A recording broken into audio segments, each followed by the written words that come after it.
Salut mec, et bienvenue. À travers ce nouveau format, je vais tenter de répondre aux questions que m'envoient par courrier mes nombreux fans.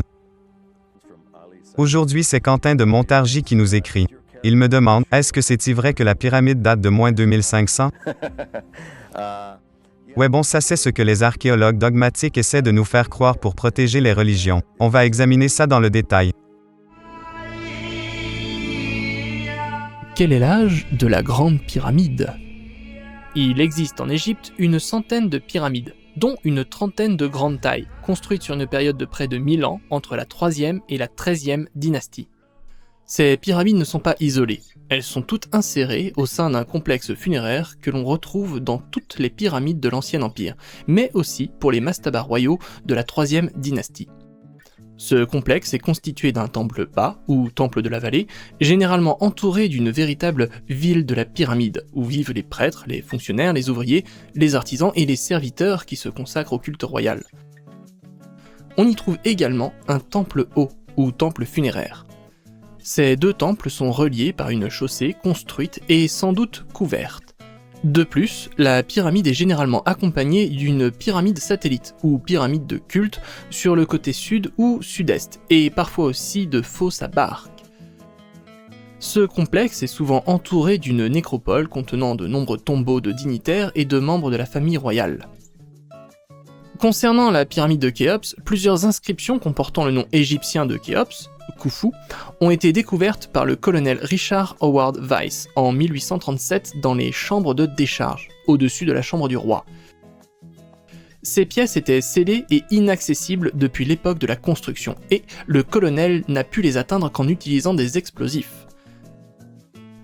Cette découverte, qui confirme au-delà de tout doute raisonnable l'attribution à Khéops de la pyramide, a été remise en cause au XXe siècle par Zecharia Sitchin, et après lui tous les auteurs alternatifs. Ceux-ci affirmant que les inscriptions auraient été peintes par Howard Weiss lui-même, en se basant sur une supposée faute d'orthographe dans le cartouche, qui utiliserait pour le cas de Khufu le symbole Ré au lieu du symbole Tami. Mais ces affirmations, répétées à l'envi par tous les pyramidomanes, sont totalement fausses. Si on peut comprendre que certains les aient crues dans les années 80 où les moyens de vérification étaient peu accessibles pour le grand public, il est plus étonnant qu'aujourd'hui les pyramidomanes continuent inlassablement à répéter les mensonges de Sitchin alors qu'il est aisé de les invalider. Khufu est bien écrit avec le symbole K aussi bien sur le cartouche que sur les dessins originaux de Howard Weiss ou de ses collaborateurs Hill et Perring. Par contre, c'est bien Sitchin le faussaire lorsqu'il présente dans son livre Journeys of the Mythical Past un dessin du cartouche mal orthographié, Ré ou Fou, en le faisant passer pour un dessin de Howard Weiss. Plusieurs inscriptions, y compris un des cartouches contenant le nom de Khéops, sont en partie cachées par des blocs de 70 tonnes, derrière lesquels elles se poursuivent. Elles ont donc forcément été faites au plus tard au moment de la construction, car on voit mal un faussaire démonter discrètement un de ces blocs pour aller peindre derrière. Une des inscriptions représente le nom d'Horus de Khufu, Medjedu. Or ce nom était inconnu en 1837, on ignorait même qu'il s'agissait d'un nom. Certains s'étonnent par ailleurs du fait que ces inscriptions contenant le cartouche de Khéops tiennent plus du graffiti que de l'inscription royale. En réalité, les inscriptions des chambres de décharge représentent des noms d'équipes de travailleurs, des filets. On a des centaines d'exemples de telles marques dans d'autres monuments, comme par exemple dans la pyramide rouge de Dashur. Il s'agit soit du nom des équipes de carriers, soit du nom des équipes chargées de la mise en place des pierres. Plus récemment, on a eu une confirmation supplémentaire de la validité de l'attribution de la pyramide à Khéops avec les découvertes faites par Pierre Tallet, qui fouille le site de Wadi El Jarf depuis 2011. Il s'agit d'un port de la mer Rouge. Utilisé sous le règne de Khéops, il desservait les mines de turquoise et de cuivre du Sinaï. On y trouve de très nombreuses inscriptions au nom de Khéops, sur des ancres de bateaux, des poteries, des blocs de fermeture de galeries servant de magasins. Lors de la campagne 2013 a été découvert un lot de papyrus, les plus anciens papyrus inscrits jamais trouvés. Ils avaient été déposés, probablement dans un sac en toile, au moment de la fermeture d'une galerie. Ces papyrus retracent les activités d'une équipe d'ouvriers, et l'un est daté de l'année suivant le 13e recensement de Khéops, c'est-à-dire de l'année 27 du règne, lors du recensement bisannuel du bétail. Ces papyrus comprennent des documents comptables, livraison de denrées à l'équipe, quantité, origine, mais aussi un journal de bord de l'équipe dirigé par l'inspecteur Méré, antérieur à la venue de cette équipe au Wadi El Jarf. Il s'agissait d'une filée de probablement 200 hommes, bateliers et transporteurs, chargés en particulier de transporter depuis la carrière de Toura des pierres très probablement utilisées pour le parement de la pyramide. Le journal décrit les activités de l'équipe sur des cycles de 3 jours. Départ de Toura, puis 2 jours pour atteindre l'horizon de Khéops, c'est-à-dire la pyramide, et 1 jour pour le retour à vide en remontant le Nil. En prenant tout cela en compte, on a donc bien un ensemble d'indices largement suffisant pour affirmer que la pyramide a été construite sous le règne de Khéops. La chronologie égyptienne n'a longtemps été connue que par des sources historiques à manier avec précaution. Toutes les références temporelles dans les documents égyptiens sont datées par le règne du roi, donc la base de la chronologie égyptienne est la liste des règnes. Pour établir cette liste, on dispose d'inscriptions. La pierre de Palerme, règne et fait important des 5 premières dynasties. La table de Karnak, liste des 61 rois à partir de Snéfrou.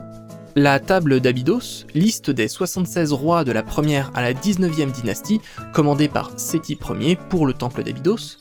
La table de Saqqara, liste de 58 rois établis sous le règne de Ramsès II. La chronologie traditionnelle a été globalement confirmée par les différentes campagnes de datation absolue utilisant le carbone 14. La dernière étude globale, publiée en 2010, tend à privilégier la chronologie haute, c'est-à-dire les dates légèrement plus anciennes que celles envisagées jusqu'ici. Pour les pyramides proprement dites, il y a eu 2 grandes campagnes de datation au radiocarbone. La première en 1984, financée ironie de l'histoire par la fondation du médium Edgar Cayce, qui cherchait à prouver que les pyramides et le sphinx étaient âgés de plus de 10 000 ans. Et la deuxième en 1995. Au total, plus de 450 échantillons prélevés sur différents monuments de l'Ancien et du Moyen Empire ont pu être datés par 3 laboratoires différents, puis comparés avec les chronologies traditionnelles. En ce qui concerne la Grande Pyramide, 46 échantillons, soit 20 en 1984 puis 26 en 1995, ont été prélevés à 19 niveaux différents de la pyramide, de la deuxième assise au sommet. On ne peut bien sûr pas dater la pierre par le radiocarbone, mais entre les pierres apparaît un mortier réalisé par cuisson de gypse ou de calcaire. On retrouve dans ce mortier des cendres et fragments de carbone, et ce sont ces charbons qui ont été datés. Les résultats donnent pour la Grande Pyramide un âge supérieur de 100 à 200 ans à l'âge théorique selon les chronologies traditionnelles, de 2780 à 2650 avant Jésus-Christ, au lieu de environ 2580 à 2570 avant Jésus-Christ. Ces résultats confirment l'appartenance de la Grande Pyramide à l'Ancien Empire. On assiste aujourd'hui au développement d'autres méthodes de datation. Une des plus prometteuses dans le cas des pyramides est la datation par luminescence, avec 2 variantes, optique OSL et thermique TLS. Elle permet de dater le moment où une roche a été exposée à la lumière du soleil pour la dernière fois. On peut donc dater des roches internes de la pyramide dont la surface n'a plus été exposée au soleil depuis la construction. Cette méthode a été appliquée à Gizeh par Ioannis Leritzis, à des échantillons prélevés sur le temple de la vallée, sur le temple du Sphinx et sur la pyramide de Mykérinos. Les résultats sont encore d'une grande imprécision, mais aucune date à Gizeh ne correspond à un âge préhistorique, puisque le haut de la fourchette ne dépasse pas 2700 à 3000 ans avant Jésus-Christ. On est encore loin d'une précision absolue pour ce qui concerne la chronologie de l'Ancien Empire et de ses monuments, mais cela ne veut absolument pas dire qu'on ne peut pas les dater comme l'affirment les pyramidomanes. Quelle que soit l'imprécision de détail, on en sait assez pour pouvoir affirmer que la Grande Pyramide a bien été construite par les anciens Égyptiens sous le règne de Khéops, et que cela a été fait aux alentours de 2500 à 2600 ans avant notre ère. Mais cette accumulation de preuves ne décourage pas les chercheurs de véritude de persister à vouloir voir dans la Grande Pyramide un monument bâti par une civilisation antérieure au peuple égyptien, nous expliquant ainsi que si les datations au carbone de la pyramide indiquent bien le règne de Khéops, c'est tout simplement parce que ces fourbes d'Égyptiens se sont accaparés le bâtiment une fois les proprios mystérieusement disparus, puis en ont effectué une rénovation, et que ce sont donc les traces de ces rénovations qui induisent les archéologues dans l'erreur. Étant donné le nombre d'échantillons analysés, la pyramide aura été rénovée de fond en comble. Pas mal pour un peuple soi-disant incapable de bâtir quoi que ce soit avec leurs archaïques outils rudimentaires. Mais que dire alors des datations de l'ensemble des autres monuments ? Doit-on en déduire que les Égyptiens ont rénové absolument tous les édifices du pays, en s'attaquant à une nouvelle pyramide à chaque nouveau règne, mais en ne commençant à s'intéresser aux plus volumineuses et impressionnantes des pyramides qu'au bout d'un millénaire. On peut ainsi s'étonner de cette soi-disant colonisation après coup, alors que l'on sait très bien que l'Égypte était peuplée bien avant l'avènement des pharaons. La civilisation prédynastique remonte à moins 8000, et les premières traces de civilisation humaine dans la vallée du Nil remontent à moins 700 000, et dans cet intervalle, pas la moindre trace d'Atlante, alors que l'on nous explique que les pyramides auraient été bricolées par cette civilisation avancée aux alentours de moins 15 000, avant de soudainement s'évaporer. Et j'imagine que les monuments grecs et romains sont eux aussi du réemploi, rénovés après coup par les autochtones ?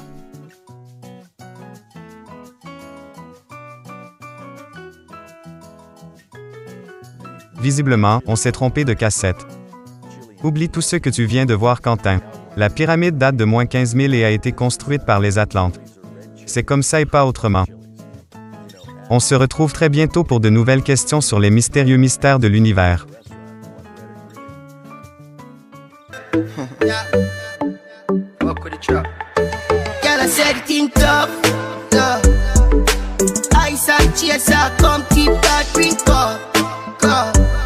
The vibes right, I'm thugs, them hype, but we don't give a fuck. We step out in the white and every girl a ball out for talk. If you're not trouble me, me not trouble you. Tell them me in my vibes, you know. I tell them we alright, you know. We're leaving now, so the team will come. Part the crowd, you know, let me out. And everyone I try to figure me out. Them all see me fight,